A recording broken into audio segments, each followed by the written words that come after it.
Eutrophication के ऊपर बात कर रहे हैं और यूट्रोफिकेशन क्या होता है उसके ऊपर गुफ्तगू हो चुकी है और उसके साथ साथ यूट्रोफिकेशन की कॉजेज़ क्या हैं उनके ऊपर भी गुफ्तगू हो चुकी है। अब मैं आपको बताऊंगा स्टेजेस ऑफ यूट्रोफिकेशन की कि यूट्रोफिकेशन का जो प्रोसेस है उसके अंदर कितनी स्टेजेस आती हैं। और ये थोड़ी सी इंपॉर्टेंट बात है पेपर पॉइंट ऑफ व्यू से। बेहतर है कि आप इसको अगर एक्सप्लेन करेंगे उस लिहाज से और वो डायग्राम बना के करेंगे तो अच्छा हो जाएगा, इसलिए आप लोगों की पेश खिदमत ये डायग्राम है। आपकी पहली फेज़ या पहली आपकी जो स्टेज होती है that is the oligotrophic lake.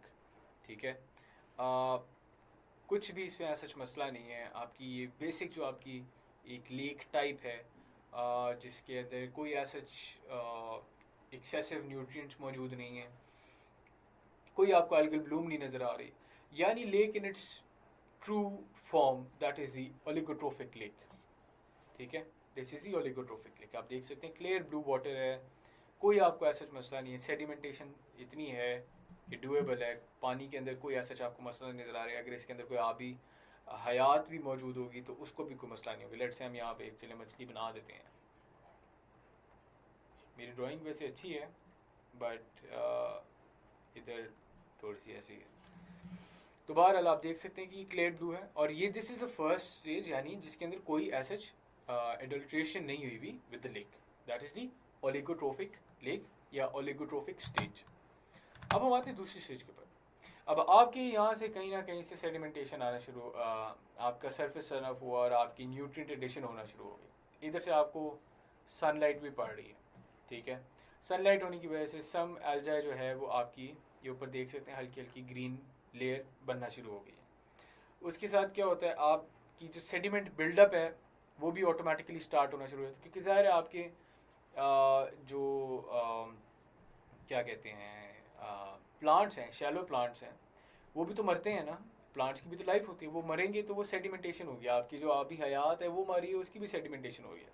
तो आहिस्ता आहिस्ता आपकी सेडिमेंटेशन भी बढ़ी, आपकी एल्गाई ग्रोथ आना शुरू हो गई, एल्गाई आपकी बढ़ना शुरू हो गई। जिस तरह से एल्गाई आपका आ रहा है और एल्गाई की ग्रोथ हो रही है, तो एल्गाई ने भी तो एक वक्त पे आके इनकी भी तो लाइफ का एक इख्तिताम पजीर होगी। तो जब वो लाइफ इख्तिताम पजीर होती है तो वो भी ऑटोमेटिकली नीचे जाके सेडिमेंट के फॉर्म में एक्यूमुलेट होना शुरू होते हैं।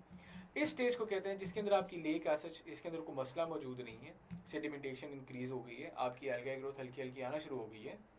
इसको हम कहते हैं मीजोट्रोफिक लेक। इसको हम कहते हैं मीजोट्रोफिक लेक। ठीक है, अब हम आते हैं तीसरी स्टेज के ऊपर, that is the eutrophic lake. Eutrophic lake यानी यूट्रोफिकेशन का पूरा प्रोसेस सही से इसके ऊपर बैठ गया। ठीक है, आपकी डिजॉल्व ऑक्सीजन ख़त्म होना शुरू नहीं, ख़त्म हो गई है तकरीबन। आपके यहाँ जो आबी हयात थी वो भी ख़त्म होना शुरू हो गया, ख़त्म हो गई है। ये जो आपको प्लांटेशन नज़र आ रही है ये फाइटोप्लैंक्टन्स वगैरह हैं जो कि थ्राइव कर रहे हैं, और बाकी जितने भी प्लांटेशन है वो ख़त्म हो गई है और सेडिमेंटेशन की फॉर्म में आपके यहाँ आपको नज़र आ रही है और सेडिमेंट बिल्डअप होना शुरू हो गया। ठीक है, फिर आपकी ये पूरी आपको ग्रीन लेयर नज़र आ रही है, this is all algae growth. ठीक है, और इसके अलावा आपकी जितनी भी लाइफ थी, जो मछली थी वो भी यहाँ पे अब मछली फॉसिल बन गई हुई है। ठीक है, तो ये कौन सी स्टेज है, this is the eutrophic lake या यूट्रोफिक स्टेज, जिसके अंदर यूट्रोफिकेशन का प्रोसेस अपने इख्तिताम पर तकरीबन पहुँच गया है। इससे अगला जो प्रोसेस है वो होता है डेथ ऑफ द लेक, जिसके अंदर कोई भी आपको आबी हयात नहीं नज़र आती है, आपको कोई प्लांटेशन ऐसा नहीं नज़र आती। Proper death of the lake है, कोई चीज़ उसके अंदर ऐसा मौजूद नहीं जिसको हम ना उसका पानी पीने काबिल होता है। पानी खैर इसका भी पीने काबिल नहीं है, लेकिन ना उसका पानी पीने काबिल है, ना उसके अंदर कोई ऐसा ग्रोथ होती है। ठीक है, so that is the death of the lake. उसकी कोई अक्कासी नहीं है, बस यही है। इसी के अंदर आप मॉडिफिकेशन थोड़ी बहुत देख सकते हैं। सो 3 हमारी स्टेजेस हैं, एक बार फिर मैं रिपीट कर देता हूँ। First is the oligotrophic lake या oligotrophic stage, then is the mesotrophic lake, and then lastly it is the eutrophic lake या यूट्रोफिक स्टेज। ये 3 स्टेजेस आ जाती हैं आपकी ऑफ यूट्रोफिकेशन। तो उम्मीद है कि आप लोगों के सामने ये सारी चीज़ें क्लियर है। Diagrams are very important, I can not emphasize much. ठीक है, सेल्फ एक्सप्लेनेटरी है, एनवायरमेंटल साइंस का पेपर है। until unless you do not draw, it is going to become difficult for you to score marks। ठीक है, तो बड़ा ज़रूरी है कि आप अच्छे से ड्राइंग्स बनाएं और ड्राइंग्स आपने इसी तरह से दिखानी है, covering all the aspects. Impact के ऊपर आते हैं ऑफ यूट्रिफिकेशन।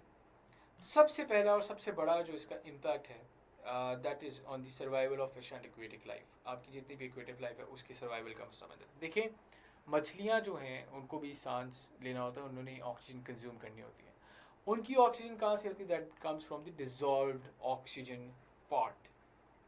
ठीक है, अब डिजॉल्व ऑक्सीजन पार्ट से आपकी ऑक्सीजन आ रही है अगर, और वो डिजॉल्व ऑक्सीजन जो है आपकी डीकम्पोजिशन के प्रोसेस के अंदर ख़त्म हो रही है, और जब डीकम्पोजिशन हो रही है और आपकी ऑक्सीजन जो डिजॉल्व थी पानी के अंदर मौजूद वो इस्तेमाल हो रही है, तो अगर आपकी सप्लाई कम हो रही है तो फिर आपकी सप्लाई के अंदर पीछे से जो आपकी सोर्स है वहाँ से सप्लाई में इजाफा भी तो होना चाहिए ना। अगर आपकी सप्लाई डिप्लीट हो रही है तो पीछे से जो सप्लाई है उसके अंदर इजाफा होना चाहिए असूली तौर पे। लेकिन उस एल्गल ग्रोथ की वजह से आपकी ऑक्सीजन जो है उसके अंदर भी कमी मौजूद आपको नज़र आती है। और ये क्या होता है, इसका नुकसान किसको होता है? इसका नुकसान होता है आपकी फिशरीज़ को। ठीक है, तो ये होता है आपकी फिशरीज़ का सबसे बड़ा नुकसान है। आपकी प्लांट स्पीशीज़ को नुकसान है जो कि प्लांट आपके वाटर के अंदर मौजूद हैं, और आपकी फिशरीज़ जो कि अंदर पानी के मौजूद हैं उनको नुकसान है। ठीक है, आपकी dissolve oxygen reaches hypoxic levels, यानी बहुत कमी आ जाती है उसके अंदर। The animal and plant species under water such as shrimp, fish and other aquatic biota suffocate to death. ठीक है, श्रिम्प एक ऐसी मछली है जो कि सफोकेट कर जाती है and it dies because of the less amount of oxygen. ये ऐसी है जैसे हमारा दम घुट रहा हो, एक कमरे के अंदर से ऑक्सीजन निकाली जाए और हम सांस ही ना ले सकें। ये एक्वेटिक इन्वायरमेंट के अंदर जिधर से उन्होंने सांस लेनी थी वो आप ऑक्सीजन ही उधर से खींच रहे सारी, वो सारी डिप्लीट हो रही है विदाउट एनी सोर्सेज जो कि उसको रिप्लेनिश कर रही हो। उसकी वजह से आपके डेथ होना शुरू हो जाती है of the fisheries. In extreme cases the anaerobic condition. Anaerobic condition कौन सी होती है? इसके ऊपर गुफ्तगू कर चुके हैं। ऐसी कंडीशन जिसके अंदर ऑक्सीजन बिल्कुल नहीं होती। ठीक है, ऑक्सीजन का ना होना defines anaerobic conditions. So anaerobic condition encourages the growth of bacteria that produces toxins which are deadly to the marine mammals and birds. यानी birds और marine mammals जो कि आके जो कि ज़ाहिर marine mammals जो कि लेक्स के अंदर मौजूद थे, प्लस आपके और एक्सटर्नल मैमल्स जो कि आके पानी पीते हैं लेक से। ठीक है, और बर्ड्स जो कि आके पानी पी रहे होते हैं लेक से, उनके लिए वो पानी जहरीला हो जाता है। तो यूट्रोफिकेशन का एक नुकसान ये भी है कि ये सिर्फ और सिर्फ आपकी फिशरीज या आपकी एक्वेटिक लाइफ जो कि पानी के अंदर मौजूद है उसके लिए नुकसानदेह नहीं है, बल्कि वो तमाम तर हयात जो कि आपकी लेक के साथ या वाटर बॉडी के साथ अटैच्ड है इन वन वे और दी अदर, उसके लिए भी नुकसानदेह। क्यों? क्योंकि यूट्रोफिकेशन जब डेथ ऑफ लेक हो जाती है तब आपका पानी जो है वो प्रॉपर टॉक्सिक पानी बन जाता है, वो जहरीला पानी बन जाता है। The growth of phytoplankton also causes reduced ice penetration into the lower depths of water. This is bringing about aquatic dead. ये बात हम खैर बहरहाल कर चुके हैं, तो हम आगे चलते हैं। अब आप ये देख सकते हैं ये सारे का सारा ग्रीन पानी है, this is all eutrophic water, और ये आपकी फिशरीज़ की डेथ आपको नज़र आ रही है। ये आप देख सकते हैं एक प्रॉपर एल्गा ग्रोथ है, और ये आपकी मछली बेचारी अपनी ज़िंदगी से हाथ धोए बैठे हुए नज़र आपको आ रही है। फिर डिटोरिएशन ऑफ वाटर क्वालिटी, वही जो हम बात करते हैं उसी पिछले पॉइंट को कंटिन्यू करते हुए, आपकी बैक्टीरिया ऐसा आ जाता है, आपकी एनारोबिक कंडीशन जो है it gives rise to the bacterial population that is present in the water body. और वो जो बैक्टीरियल पॉपुलेशन है वो फिर क्या करती है, वो आपकी वाटर क्वालिटी का जो है बहुत नुकसान करती है। More than 2 million people residents of Wuxi, China could not access piped drinking water for more than a week due to severe attack by algal blooms on Lake Taihu in 2007. Lake टाइहू में algal blooms आ गए तो इसकी वजह से पानी एक तो आपका जहरीला हो गया था, फिर उसका दूसरा मसला ये था कि algal blooms की वजह से जो पानी के पाइप्स थे उनके अंदर ब्लॉकेजेस आना शुरू हो गई थी, और पानी एक तो जो था वो भी जहरीला और वो फिर मुयसर भी नहीं था, और हफ्ते तक वो पानी के बगैर रहे हैं। ठीक है, इसके अलावा अगर हम बात कर लें algal blooms, हमें पता है they are highly toxic once the water reaches the anaerobic conditions, बात हो चुकी हुई है। dense growth of algal blooms are photosynthetic bacteria in surface waters can also block water systems, hence limiting the availability of piped water, जिसकी हम लोगों ने ये केस स्टडी वुक्शी वाली पढ़ ली है। और yeah, I think that is it as far as the deterioration of water quality is concerned. तो आप ये देख सकते हैं कि किस तरह से ये एक ही जंगल है जिसके अंदर दो लेक्स आपको नजर आ रहे हैं। एक जगह ये रिवर है गालिबन, this is a river, yes this is a river that is flowing, और दिस इज़ अ लेक जो कि उस रिवर के साथ अटैच्ड है, ठीक है।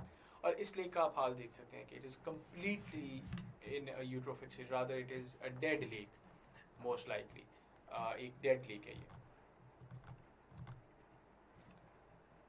फिर इंसानों के ऊपर इम्पैक्ट की अगर बात करें तो इंसान जब एक गंदा पानी पीता है तो उसके साथ बहुत सी वाटर बोर्न डिजीज़ होते हैं जो कि अटैच होते हैं, जिसके अंदर डायरिया है, बॉटुलिज्म है, और आपका वैसे ही बैक्टीरियल इंटेक होता है जो कि आपको नोजियाटिक बना सकता है, आपके लिए आपकी तबीयत जो है नासाज कर सकता है किसी भी सतह के ऊपर, तो वो मसला हो सकता है। आपको बुखार हो सकता है, जैसे आप देख सकते हैं डायरिया, बॉटुलिज्म, पेट का ख़राब हो जाना, सारी चीज़ें, ये सारी चीज़ें इसके साथ अटैच्ड हैं।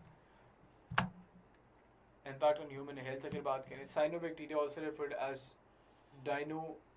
dinoflagellates which generates red tide release very powerful toxin with high poison levels in the water even at low concentrations। ये कब होता है? जब आपका पानी के अंदर anaerobic conditions आना शुरू हो जाते हैं। कुछ केसेस के अंदर अगर बहुत ही जहरीला पानी आप पी लेते हैं तो जाहिर है जहरीला होता है, death of humans and animals, it becomes a common site.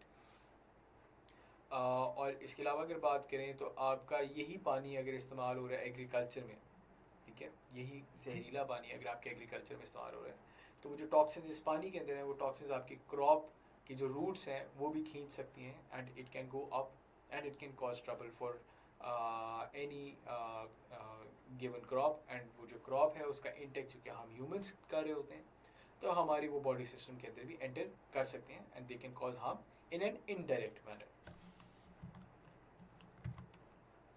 End of course lastly social loss भी है। ज़ाहिर है अगर लेक्स हैं वो आपकी एक आप कह लें ये ऐसी है कि आपकी लेक सैफ अल मलूक और आपकी लुलूसर लेक जो है बड़ी फेमस लेक्स हैं नारायण का खान की, ये एल्गल ब्लूम्स की वजह से डेड हो जाती हैं, ठीक है, और इनका बुरा हाल हो जाता है, और अंदर एक्वेटिक लाइफ सारी ख़त्म हो जाती है। आपकी लेक्स जो हैं उनका पानी बिल्कुल जहरीला हो गया है, कोई फ़ायदा नहीं है, बू आ रही है उधर से। तो जो इतनी सियाहत है यानी इतना ज़्यादा टूरिज़म है, टूरिज़म को तो नुकसान होगा ना, क्योंकि ज़ाहिर है टूरिस्ट नारायण का गान में जाते हैं, ये लुलू सर के पीछे है, ये सैफ अल मलूक के पीछे जाते हैं। अगर सैफ अल मलूक की का वो चार्म ही नहीं रहेगा तो आपकी ज़ाहिर सियाहत को भी फ़र्क पड़ेगा। तो this is the social loss that we are talking about, degradation of your recreational activities. इसके अलावा अगर बात करें तो आपकी फ़िशिंग एक्टिविटी ख़त्म हो जाएगी, इकोनॉमिकल लॉस भी है, आपका सोशल लॉस भी है। तो this is more of a social and economic loss, ठीक है। So this is as far as the impact of eutrophication concern. इस वीडियो के अंदर हम लोगों ने स्टेजेस ऑफ यूट्रिफिकेशन के ऊपर गुफ्तगू की है और साथ ही हम लोगों ने इम्पैक्ट ऑफ यूट्रिफिकेशन के ऊपर गुफ्तगू की है। लास्टली अब हम रिमीडियल मेजर्स देखेंगे एंड उसके बाद इसको समराइज़ करेंगे और यूट्रिफिकेशन के टॉपिक को हम इख्तिताम करेंगे। अगली वीडियो में आपसे मुलाकात होती है जिसके अंदर हम रिमीडियल मेजर्स के ऊपर गुफ्तगू करेंगे। बहुत